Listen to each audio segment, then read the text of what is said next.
So let me try to. This is the last session of the day, I guess. So we have the pressure of closing it fast also. But great to see. Let's make this 45, 50 minutes quite an interesting discussion and see if we can actually find some solutions.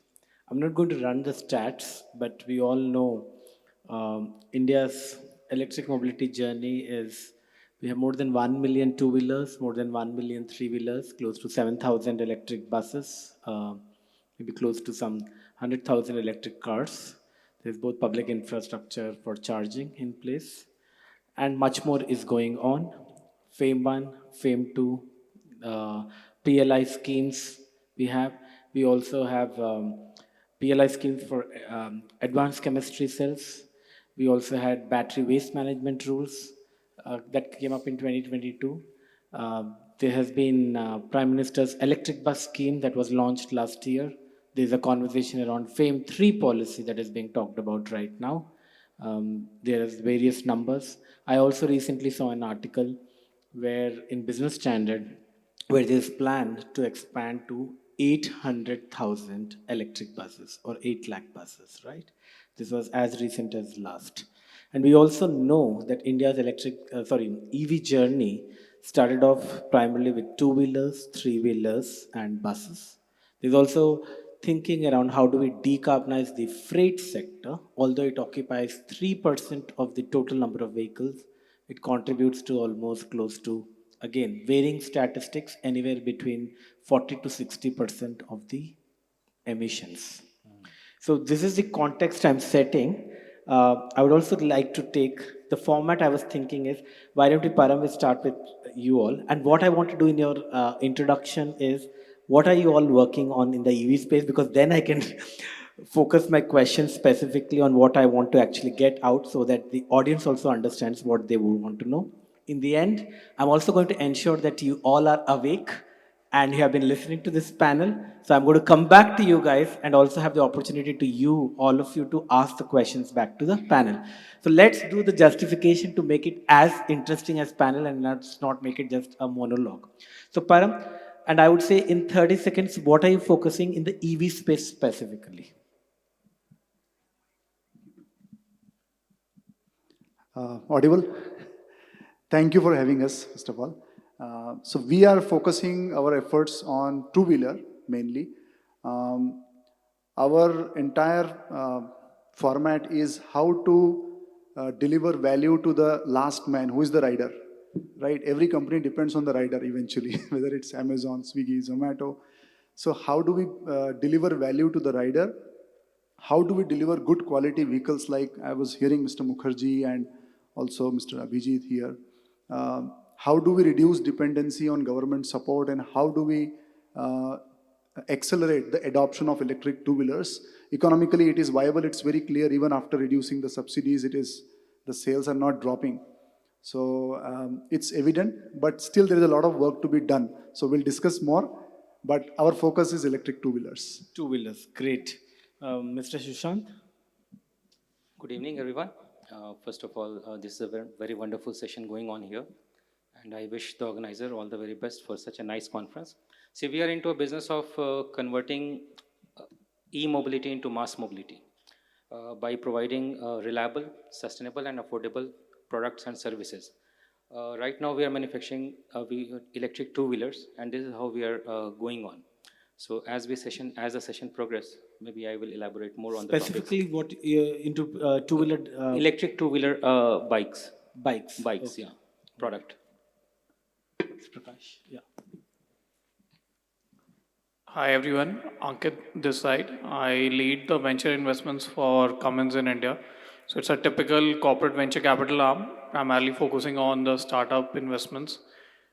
Cummins as a brand is a tier one supplier in the auto component space. So my focus remains on products which are going into the EV production and also startups which are creating new age business models around EV. So that's my focus area right now. In terms of overall the CVC base in India, we are partner with a number of startups coming out of IITs as well as other regional engineering colleges. We are expanding our base by doing capital investments as well. Thank you, Ankit. Hi, my name is Mayank, and I head a company called Per Use. Um, we are trying to solve the finance problem for electric vehicles. The theory is, at least what we have seen in the last 2, 3 years, is EVs are resonating more in the commercial use case. Those guys need finance. If they have high quality finance at cheap rates, um, at least we'll remove the barrier of finance from EV propagation. Any specific segment, Mayank, you're looking at? Not really. I mean, obviously, most of our work has been in the three-wheeler side, but yeah, four-wheelers, cargo, passenger, taxis, two-wheelers, anything that earns money by running on wheels. It's e-rickshaws or e-autos? Um, Mostly L5. Okay, great. Abhijit ji, Hi, I'm you don't need Abhijit. any introduction, but yeah. No, I need an introduction because a lot of people only believe that I work on highways. I don't work on two-wheeler, three-wheeler. It's a myth. I want to break it today. I fairly fit to the panel. I just want to beg that you accept my logic. I'm National Program Director of Ease of Doing Business, currently on a 4-month leave to campaign for Honorable Prime Minister. In this panel, I'm participating at my personal capacity. Also, why I'm here is because all these stations, which I said on 5,500 kilometer, are having 22-wheeler and 23-wheeler, each one of them. And why is this? Is because I've always worked on the reform, perform, and transform agenda of our Honorable Prime Minister. And the reform agenda of Prime Minister's view is to make electric mobility accessible to the rural area. So if I look at a Gaonwala guy who has to take an electric bike, he has to convince his father, his uncle in the village. Then he has to go to showroom in the city. He has to see and understand the unique and unit and running economics of the two-wheeler. He has to go back again to convince his tau and uncle that I am not going to buy a Splendor or some diesel petrol bike. I am going to buy an electric bike. I want to break that myth. I want to break that myth also, which is there in the dealer's mind, that I have to have a dealership, I have to have 10 vehicle at my own pocket cost, and then I have to run around for selling them. If people are not buying, then I am going to pay interest for that. So each and every station is going to have a capital account expenditure of 10 two-wheeler and 10 three-wheeler owned by us. Only dealership is being operated by a local guy who want to own a dealership. Once they sell all 10 of them, they get another batch of vehicle. So each station is going to act like a showroom. It's also going to act like a trial basis, what you call Yulu bike and app basis subscription. And each station is also going to work as a service station for them. So anyone who is now willing to take a two-wheeler does not need to go to Jaipur or Delhi. They can just run around 20 kilometers from their home to highway, and there is a station. You take the vehicle, go to your home. If you want to take it home, take a subscription for 3 days. Chala ke leke, dekh ke leke aao.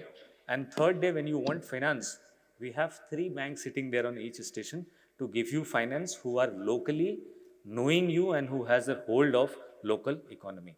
So that's the penetration we wish to do through National Highway EV. It's not at all linear, it's actually lateral. Thank you, Abhijit. I think quite interesting in what you're doing. I'm going to get back to you, Nitish. Hello. Good, good evening, everyone. So I represent NRDC India. NRDC India is an international environmental not-for-profit organization. I think we work across all form factors. We work with the central and the state governments, providing them with the kind of a support on the what kind of a knowledge frameworks are required to accelerate EV adoption. With a very distinctive feature, with whatever we recommend, we also come up with a proof of concept or a demonstration pilot around it, right? So I think that's a niche about NRDC in that side. I think since the forum talks about two-wheeler, three-wheeler, I think Abhijit ji just mentioned how we work on more on an inclusive and equitable transition to clean mobility, right? Primarily because I was earlier with the two-wheeler industries. So I think last year we clocked about 16 million sales of two-wheeler units. 55% was sold in rural areas.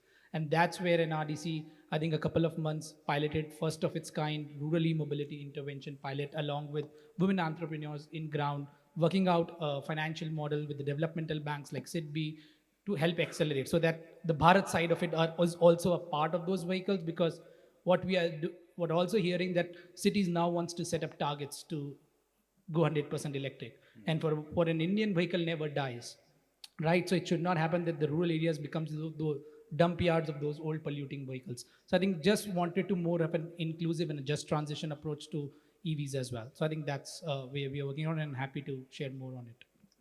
Nitish, I'm going to start with you. What are the solutions to unlock EV finance? From a policy and regulations perspective, right? Sure. So I think both in my earlier capacity with the industry, working with Ola Electric and Hero MotoCorp, I think one of the critical questions that I've always faced from the banks is how do I establish the bankability of EVs as an asset? Because that's required to unlock finance at scale, right? What's going to be the battery value of battery in my second life?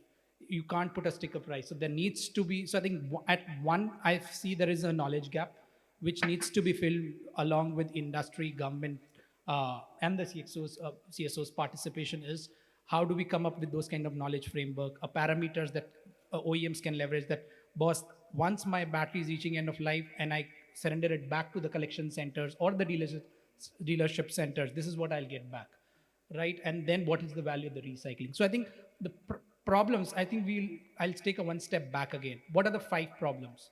I think higher interest rates, because EVs as an asset is not that much bankable, or the banks do not understand what's EVs as an asset.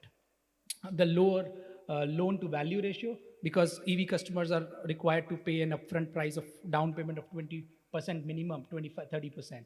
A third is again coming back to lower tenures, which increases the EMIs, and the financing solution here would be different. For I would say different use cases would require different kind of a solutions. So for example, a gig economy platform worker would require different kind of a financing solutions.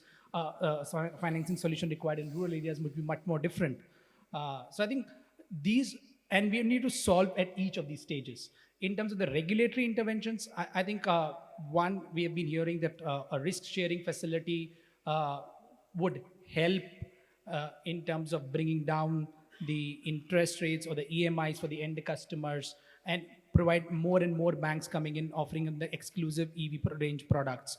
So I think one is how do we operationalize risk sharing facilities with leveraging developmental banks, multilateral agencies like World Bank and so on and so forth. How we come up with, I would say, the interest subvention schemes, right? I think all of the focus so far in the United States have been giving purchase subsidies. So we need to possibly again rethink, do we just want to incentivize more and more vehicle purchase, or could there be smarter ways to ensure that the existing fleet also converts to electric, right? So for instance, in three-wheeler, what we have seen that the emission during the operation stage is almost 50% higher than what is disclosed at the certification level during the operation phase. So could there be a faster way, for instance, including retrofitment as part of those solutions, expanding the I'm scope going to of come work back to the things? solutions, but great. No, this you bring out interesting, right? The high interest rates, the vehicle to loan ratios, the need for better bankability of better products. That's what I heard. Let me loop in Param and Sushant. I'm going to get you both in. So, Param, I also wanted a clarification. When you said bike, was it the electric bikes? Yeah, electric scooter. Scooters, right? Yeah. Okay, it's not the bicycle bike. Okay, I just wanted to clarify that because I just sometimes it's interchangeably used. Thank you for that. Are these some of the challenges that you are facing? Yeah, so I want to clarify that we also run electric cycles, and we also do low-speed scooters and also the high-speed scooters. Okay. Yeah. Because So, I've known you guys for doing electric bikes. yeah. Yeah. So right now we are pivoting into electric scooters, because what we realized is, like Mr. Sinha was saying, the rural guys also need a quality two-wheeler, right? You can't give them electric cycle and just get away with it. So we would be happy to actually run that model which he suggested. Only thing is we need finance at lower interest cost. I mean, the point which was raised just now. The What is interest the rates, rate that you're getting currently? it's actually, one is rate and the second is tenure. I mean, no one goes beyond 36 months. But there are companies like TVS their vehicles will easily last 5 to 6 years. There is no problem because we have tested a lot of them. They are running for last 1 year. The range has not gone down by even 5 kilometers, right? So they are quality vehicles. So we have quality vehicle. Now banks need to recognize this, that we have quality vehicle. They can say that we will give you loan only for this vehicle and not for that, which is fine. But if we get access to capital at lower interest cost, then we can really scale this model, right? And one more thing I want to add is here is we experimented with people in rural areas. Their default rate is much lower than the guys working in cities. Any numbers that you can throw? Many of us are engineers here also. So actually, there is no default in rural areas right now so far, because even if somebody defaults, he would bring a friend and he would say, "Why don't you give the vehicle to him? He will ride and he will pay you." So although it's an indirect default, but I mean we don't get affected by that. But in cities, there are a lot of migrant workers come in and go, and there are a lot of problems. So I think this individual ownership. So we are gunning for lease to own scheme, that you take the vehicle, run it for 2 to 3 years, and it's yours if you pay in time and if everything is good. But the only problem we face is we have to pay loan for that 36 months at a very high interest rate. If we can bring that down, problem is solved. It looks like a very simple problem to solve, right? To me, it looks simple because right now it looks as if we are working for a bank, because whatever money comes in, 70-80% goes to the bank, and the remaining goes towards funding our own capital, right? So if we can solve this simple problem, then we can scale rapidly. So how many cities are you deployed and how many vehicles have you deployed? So So what's your plan also? Right now we are at around 1500, between 1500 to 2000 vehicles, and we have tested our model in different cities like Delhi, Kolkata, even cities like Ranchi, Prayagraj, Indore, Bhopal, and our predominant numbers are in Hyderabad, Bangalore. So we are everywhere, and the experience is not different. It is very similar. And your business model is, are you selling for to aggregators or to So- fleet operators? No, so we are also giving to fleet operators, but what we realized is by giving it to fleet operators, it doesn't help because the rider has to still come from his home, by coming by a train or by bus or whatever, and then he will pick up the vehicle from the operator. He will use it for a whole day, and he will deposit it back in the evening. So he has to again go back. So his life is not changing. Whether he uses a ICE engine or electric vehicle, he is doing the same work. So we are rather giving the vehicle to him directly and let him decide whether he wants to work for this operator or that. And that's how it is like working out well for everyone in the value chain. Interesting. Sushant, let me bring you in. Is your problem as simple as Param described, or you have a different set? I would just like to, throw more light on EV financing. I mean, often we confuse retail financing with the EV financing, right? When we talk about EV, like I said that, like we operate through 250 dealers pan-India as on date, and what problem we are facing. See, our vision is to expand e-mobility into mass mobility. When we say masses means you have to reach to, the last person available here. Now the point is that we want to provide reliable, sustainable and affordable solution, and there are two parts of it. When we talk about reliability, it depends on the company. I mean, it's the core strength of the company to make a good product. Second, when we talk about sustainability and affordability, we surprisingly interact with the ecosystem.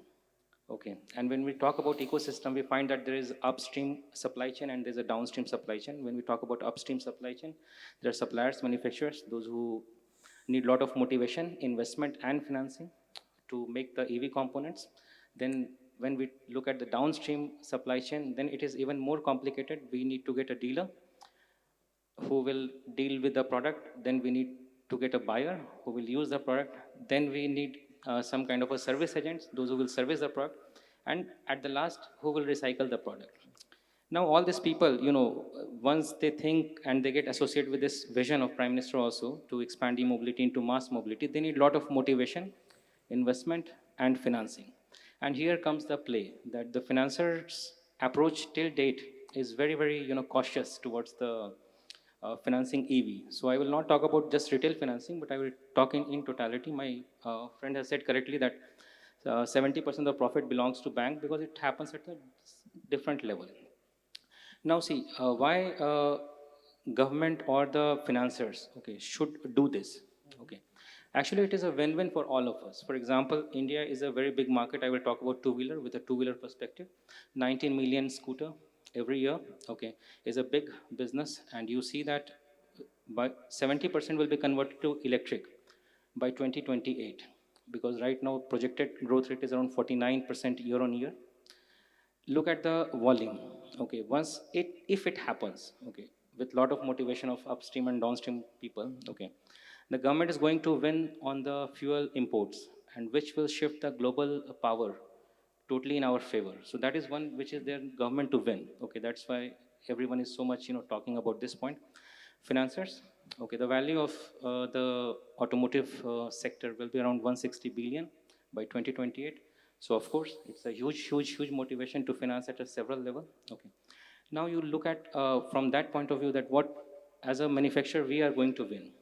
If we achieve those numbers, we are going to operate at economies of scale where we produce extra piece just at the marginal cost and bring the whole cost down. What is in there for customer? He will enjoy a competitive product at a very, very economic price, right? So there's win for all of us. But what we see when we go to the financiers, they are very conservative, very cautious. I think they should shift the paradigm of financing EV segment. Okay, that is what is the first challenge. Second, what we face with government, we have a lot of favorable policies like FAME policy, PLI scheme, and then we have a scrappage policy, support on the network. Okay, but I feel that as a manufacturer, I feel that the government policies should be long term and very, very stable. These are the 2 points I wanted to add on financing and the policy side. Great, Shashank. What do you actually jump to Mayank and then come back? Mayank, you heard about, are you ready to finance any of this? Could you say that again? No, you heard about what, kind of two different companies talking about what are the challenges. What do you think we should be doing to address these? And I think I agree with whatever has been said so far. About how customers are viewing it, what are the challenges there, and I say this very often. There is a chalk and cheese difference between a 70% LTV and an 85% LTV. At 70%, there are no takers. At 85, you start getting into the market, and lenders want to lend. Their business is earning money as risk-free as they possibly can. Speaking to one of the product managers at who's dealing with electric vehicle finance, he says, Mayank, if I could, I would lend 100%. Can you assure me that there will be no default, right? So, as my fellow panelist said here, the only problem is if we can get cheaper loans. But cheaper loans is an outcome of many, many, many, many parameters, right? As far as the lender is concerned. And the entire ecosystem is working towards solving them. At least players like us are just looking at solving for that specific problem. What are the two specific problems we should be solving for? I think one is we have to let go of the entire risk framework that has been used for automotive companies so far, automotive lending, right? We have a real problem when auto finance companies don't want to finance electric vehicles, right? Over the last, few days, I've obviously been approached by a few lenders who want to get into auto lending. That's great. Perhaps they haven't felt the heat of the auto finance world yet, right? That being said, so one part is to completely wash away the risk metrics that you've been using and take out new risk matrices. We are not going to be able to solve for the salvage value of an of a EV for the next 3-4 years till the data comes in. Why do you say that? Because cycles have not played out. The vehicles that have been sold over the last 1 or 2 years have not got into their second life, have not seen huge defaults, right? So there is hardly any data to model. Now, if a residual value of a vehicle or a salvage value of a vehicle is an important parameter in your risk model, you'll never lend because that data is missing, right? So the traditional auto lender who have the money, who have the interest rates in their favor, need to adopt new models of risk evaluation. Without that, we'll either have players who are just not putting enough money, enough bank on the table. The second is they will over evaluate the risk, and hence you'll see interest rate in the vicinity of 28-30% flats. LTVs, and as I said, LTV is crucial. If you want to sell a vehicle, you have to be beyond 85%. There's no other way you'll selling a commercial vehicle to a single driver. If you want to get to 85, those interest rates start climbing up. So they are not really evaluating risk. They are de-risking by raising the interest rates beyond any saving potential that the EV might have. Mayank, quick question. I know Sushant wants to quickly comment, but before I bring him in, you said something very interesting that the default rates, you spoke about default rates. My specific question to you is, do you think that the default rates for EVs are going to be much more higher than the ICE vehicles? No, not at all. Then why should default rates be a parameter? Because it will be irrespective whether it's for ICE or for EVs, right? Yeah, absolutely right. I'm just saying that when we're looking at, I think the question is there a higher default in the intra-city small form factor commercial vehicles than, let's say, in large form factor commercial vehicles? The answer to that is yes. Is there a higher propensity to default in passenger, or let's say a four-wheeler car or a two-wheeler for gig? The answer is very clear, right? Gig. On top of that, you're adding, so it's a risky segment. The entire EV ecosystem is resonating in that segment, which is a risky segment. So banks have to be cautious about the customer segment itself, and then you have the product issues. Fair enough. Tushant, quick comment before I get Ankit in. See, I totally disagree to this point that we don't have historical data. Okay, when we do benchmarking, we study a lot of countries, and of course, China is just our neighbor country where the EV adoption has gone beyond expectation. Okay, no matter two-wheeler, four-wheeler. Okay, so we have to benchmark, and if there's no data or history available, we have to take our own measures to solve this problem. That's what I say, that bankers need to shift their paradigm from a conventional banking, okay, to a new age banking where they are also as agile as the government or as agile as the EV players. Okay, then this problem can be solved. So what would that agility for banks translate to? They should evaluate the way the real actual business is happening. I think that not enough study is being done. For example, many people think that the batteries, which is like 50% of the cost, you have to really break it down, right? If you allow, I can tell you that motor and controller are again the simple part, electronics part, electrical and electronic parts, around 15 or 20% of odd value. The battery comes around 50% of the value, and many people don't know that battery has a life, because for automotive purpose, 80% utility, okay, is required. But after 80%, also battery has enough life as far as lithium battery is concerned. It can be used in the energy storage system, ESS system. I think you have done a lot of things. So this kind of awareness is a problem, which thinks that this sector is too much risky, or there are a lot of risk involved. I think the study should be conducted, and more awareness not to the customer but to the financiers are required at this moment of time. Fair enough. I have a comment, but I'll come back on that. Ankit, I also want you to comment on what Mayank was saying, that we totally Before need to that, can I comment on both the points from Yes, Mayank and sure. Shashank? So the vehicle underwriting is primarily based on three set of data. One is the customer data, second is your vehicle running data, and third is market data. As rightly pointed, that vehicle running data is not available, so the underwriting models are not robust and risk assessment is not done purely right now. So the auto finance companies or the EV financing companies can actually innovate at this point of time, where they can leverage a parallel case study from the smart meter industry, where PAYG, pay as you go model, is relevant and has been operational in that segment for almost 10-15 years. Companies like Simple Energy have done it previously as well.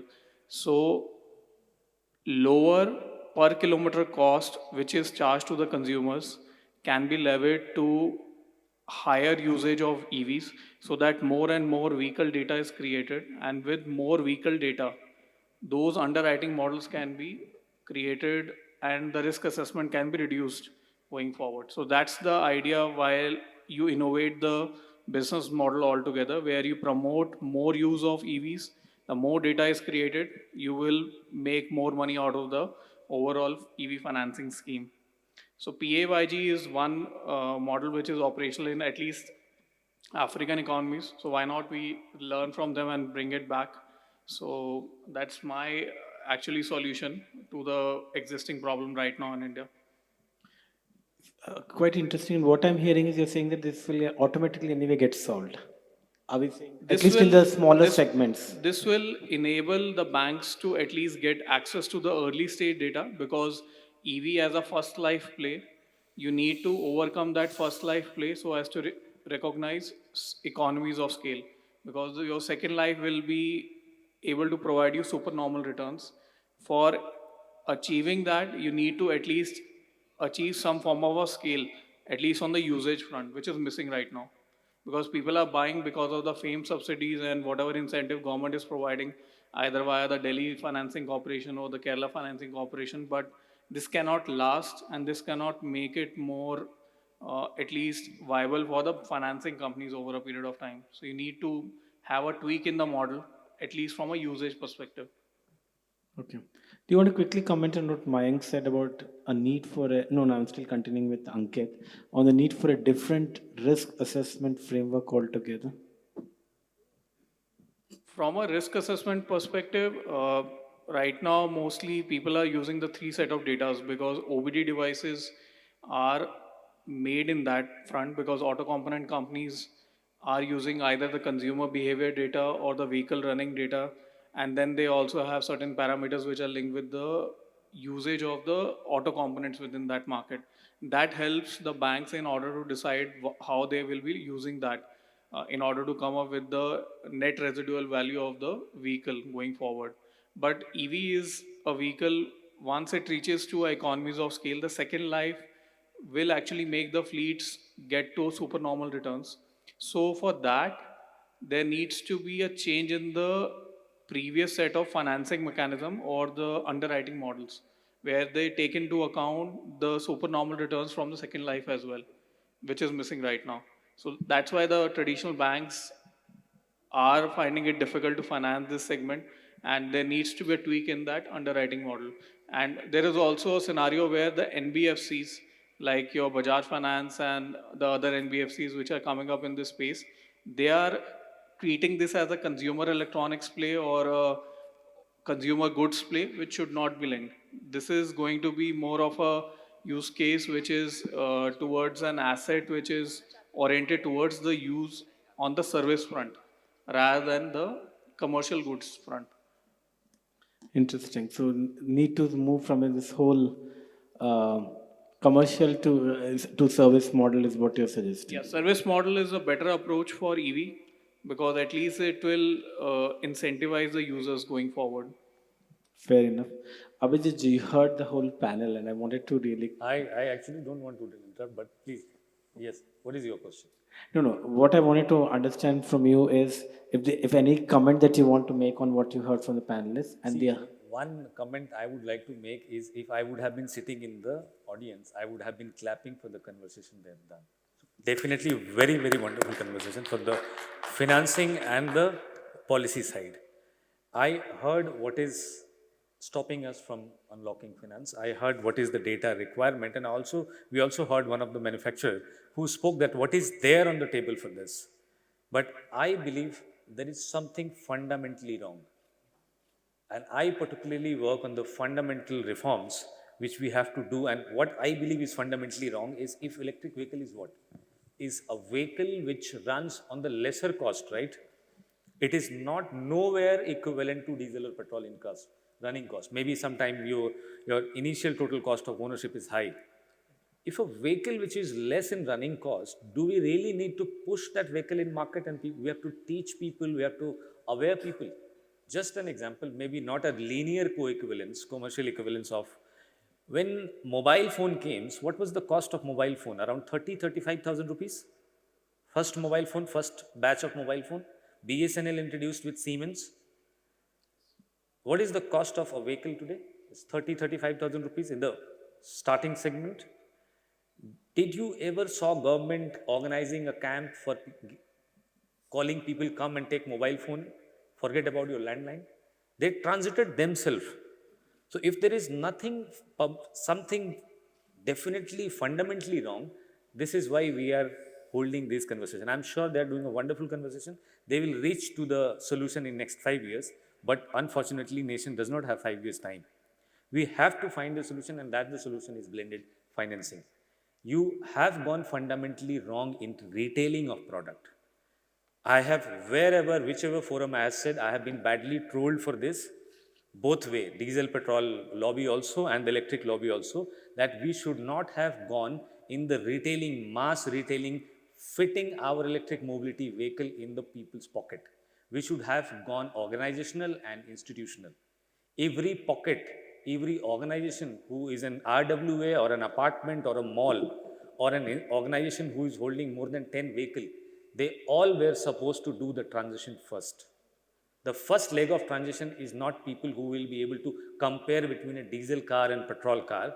First leg of transition is people who are sitting at the organization, who are looking at the transition for a long term, and they have money in their bank account for whatsoever. Any of you who are live in an apartment would have an RWA which has crores and crores of rupees in their account, and they use it for nothing because they can't take a decision where to invest it.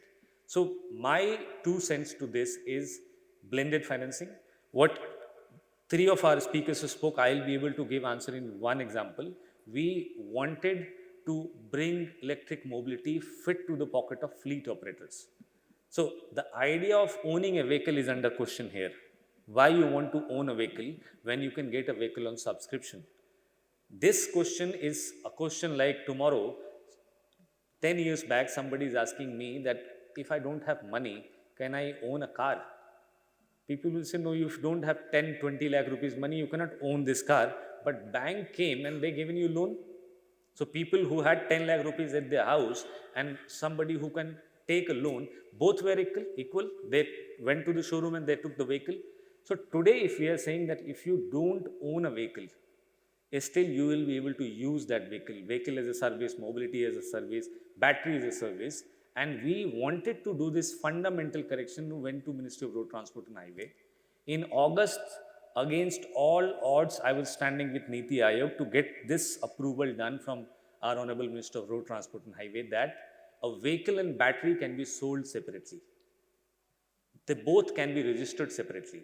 Why we did that so is because we wanted to replicate the model which created a revolution in India in mobile phones. The revolution model of India mobile phone is 500 rupees mobile phone of Reliance.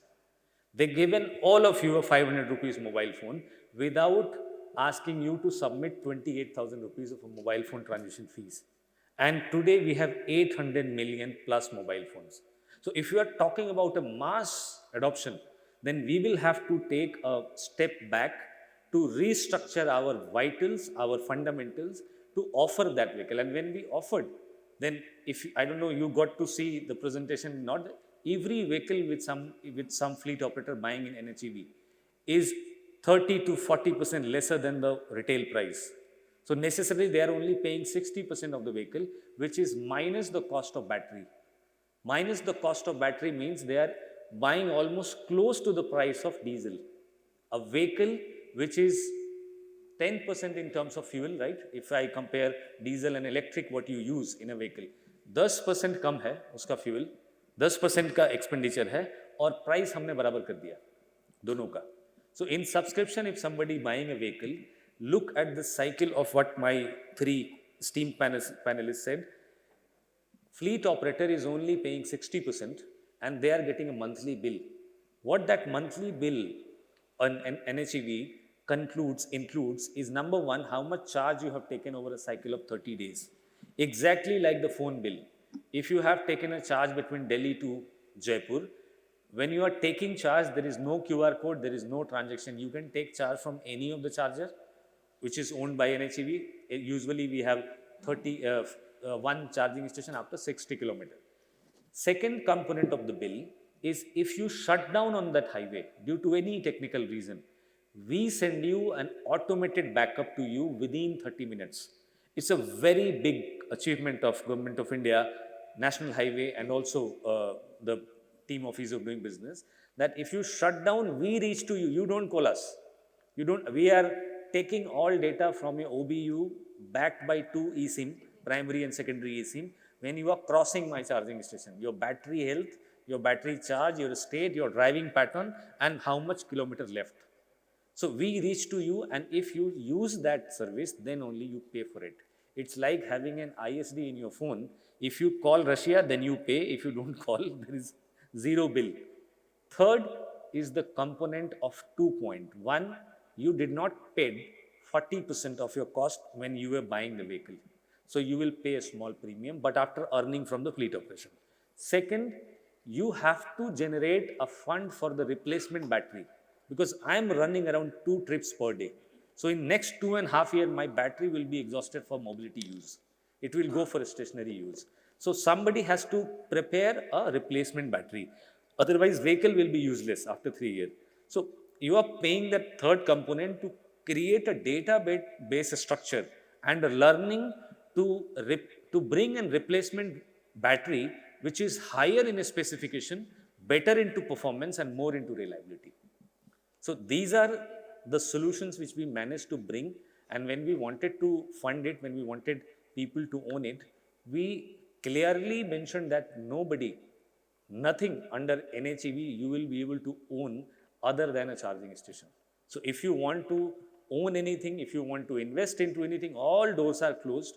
You only have a charging station which is equivalent to a petrol pump. You own one, and you have to, over a period of 12 months, you don't have to pay a single rupee. So blended financing is absolutely on the very well organized check boxes, where you don't pay any interest for a 12-month period when the construction of the station is going on.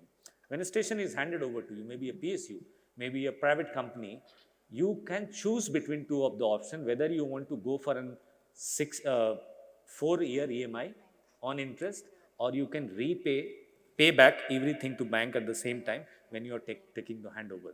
In 36 to 40 months, entire asset which is deployed on the station is reaching to its break even. So anyway, you pay interest, you do not pay interest. In 60 months, it's your asset, your land, your station, your escrow account, you are owning it.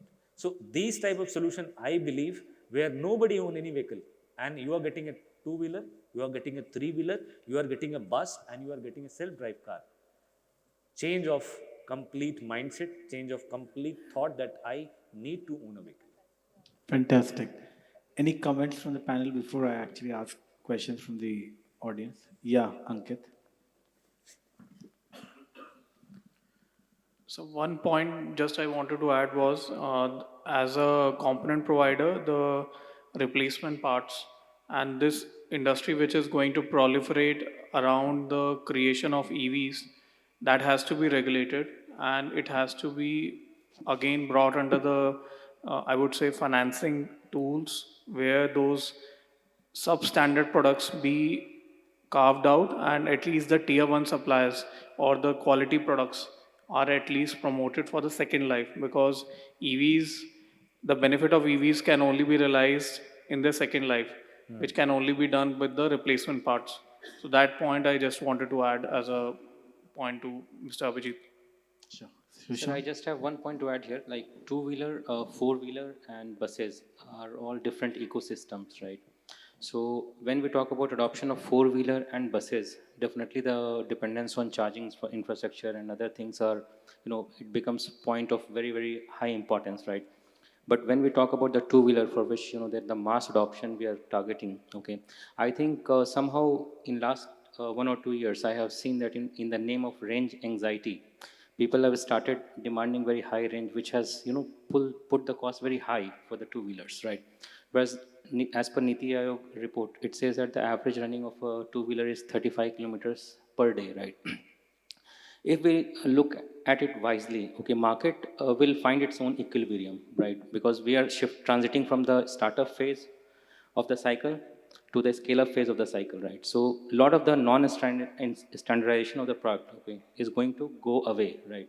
That will make and stabilize the product as a very, very standard product, but still the problem remains that if the financiers don't start looking or don't shift their paradigm from the conventional, evaluation of the risk, okay, it's not gonna, they may not contribute to the evolution. This was what is my point. Thank you. Fair enough. We have 5 minutes. Any questions from the audience? Otherwise, I have tons of questions to ask. Yeah, 2 questions there. Please introduce yourself, and I would request just question if you want anyone. Please call out the panel. Hello, sir. Hello. Good evening, sir. As FAME 2 is going last, what about the FAME 3 scheme?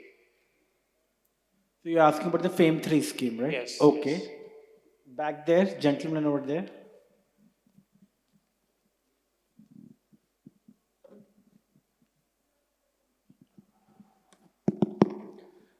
Yeah, hi. So we are from the finance industry here.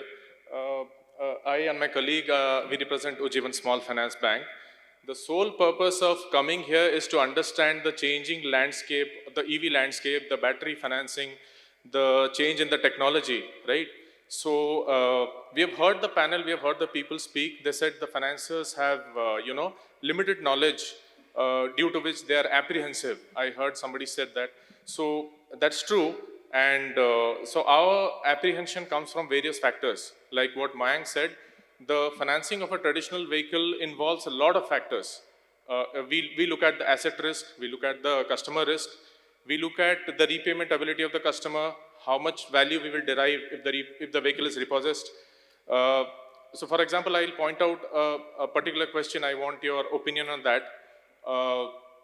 I agree to what Mayank said in a way where he said that there is not enough data to understand the salvage value, right? This is only one example I'm giving where the financier is apprehensive, right? In current scenario, I know for a fact if I repossess a particular vehicle, ICE engine, so what amount I'll get as a salvage value. So I derive all my rates and all my financing options are derived from those data points, right? I know if I can fund a particular vehicle, if I repossess that, I get this much value, right?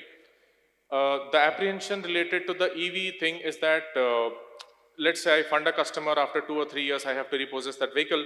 By that time, let's say the technology has completely changed, right? The battery technology has changed, the model has changed.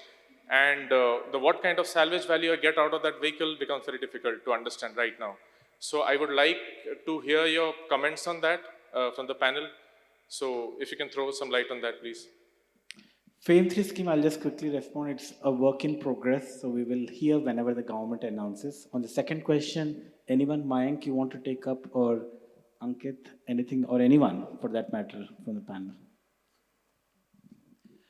Yeah, so we have been discussing this earlier as well, and I think you make a great point about a lot of value being logged in the battery technology itself, and that getting obsolete, at end of life or end of loan at least, right?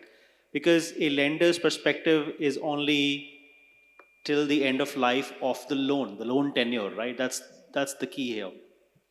And as I understand is, at least in the two-wheeler, three-wheeler loan, there is obviously a degradation of risk as EMIs are paid, right? And this sort of risk only peaks in 11 or 12 months over a 2 or a 3 year loan period. So at least from a battery technology obsolescence, that should not be of great concern, right? Because batteries are not, the technology of batteries is not going to get obsolete in 11 months, right? So if we take educated guesses around that, then we are at least not overly being risk aversive and adding to the risk premium on that product. So this and many other concerns, we can obviously sit and model and talk about, but just wanted to make that limited point that in 12 months or 18 months, the battery technology that you're currently using is not going to go obsolete? Quick, Param, because it says time's up. Yeah.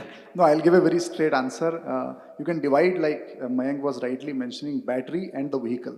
Vehicles are mostly the ICE engine vehicles and electric vehicles are mostly similar. Everything is same except the battery. And battery is only improving by the day. You know, energy densities are increasing, the range is increasing, and we have domestic cells coming in. So I would say we should not worry at least for the next 3 to 4 years, which even banks are agreeing to it because their loan tenure is 36 months. So that shouldn't be a big problem.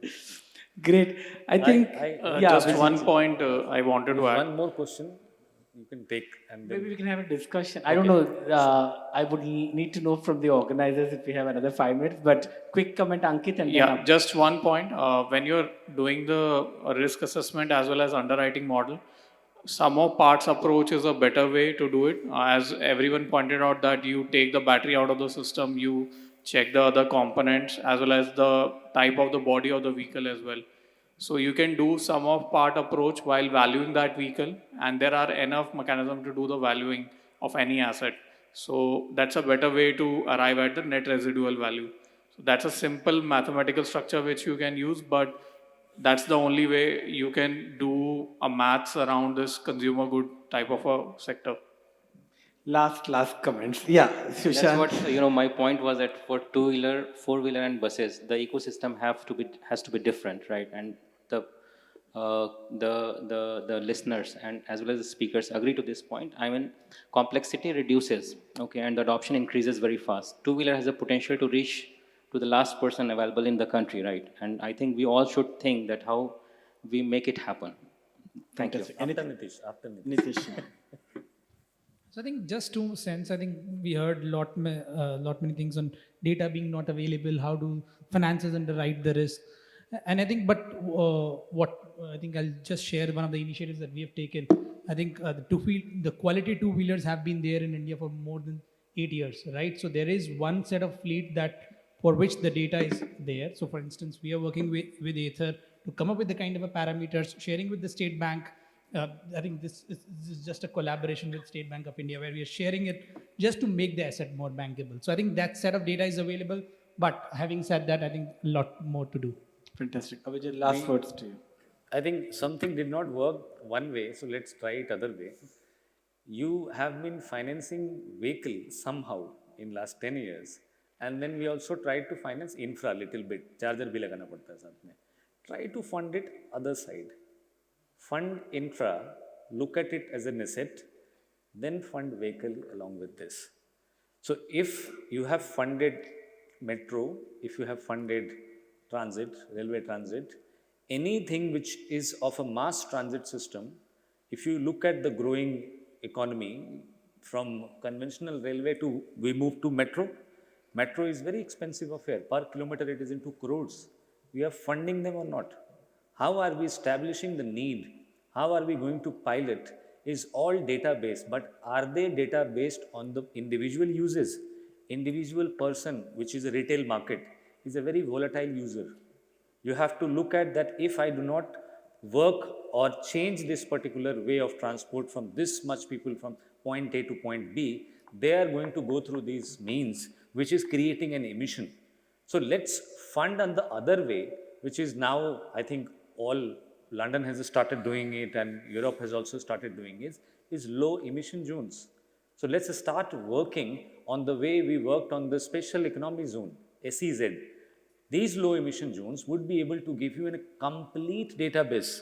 What is the cost of infrastructure? What is the utilization? What is the transition value? And what is the impact, real-time impact data which is coming back to you? And whether all of them, they can be placed into a circularity of investment of that particular asset or not. So that is why, that is how we do it. Excellent. We'll just continue. We can just chat. So I think I'll have to end the session. So on that note, let's give a big round of applause for Param, Sushant, Ankit, Mayank, Abhijit, and Nitish. I think last session, but very interesting session, and I'm hopefully that we'll find some of the solutions and these deliberations will take it forward. Thank Suhail and Rohit and the one entire one round commercial of applause forum for the team. wonderful moderator. And thank you for the audience for being so attentive. Great. Thank you.